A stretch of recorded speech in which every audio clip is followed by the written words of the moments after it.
এই পৃথিবীর সবচেয়ে ভালো মানুষ কারা, এই পৃথিবীর সূর্য সন্তান কারা, এই পৃথিবীর শ্রেষ্ঠ সন্তান কারা, এটার সমাধান দিয়েছে আমার আপনার দয়াল নবী সাইয়্যিদুল মুরসালিন রাহমাতুল আলামিন শাফিউল মুসলিমিন মুহাম্মদুর রাসূলুল্লাহ সাল্লাল্লাহু আলাইহি ওয়াসাল্লাম। তিনি সমাধান দিয়েছেন, খায়রুকুম মান তাআল্লামাল কুরআন ওয়া আল্লামাহু।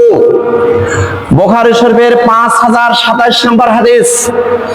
রাসূলুল্লাহ সাল্লাল্লাহু আলাইহি ওয়াসাল্লাম বলেন, ও দুনিয়ার উম্মতেরা শোনো, তোমাদের মধ্যে সবচেয়ে ভালো মানুষ সেই ব্যক্তি যে ব্যক্তি কোরআন শিখেছে এবং অন্যকে শিখিয়েছে।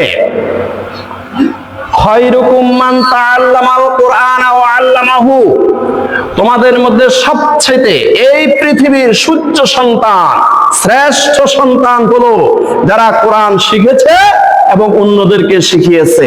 এরাই হলো এই পৃথিবীর শ্রেষ্ঠ সন্তান, যাদেরকে আল্লাহ পাক রব্বুল আলামিন এই কোরআন শিক্ষার দৌলত দান করেছেন।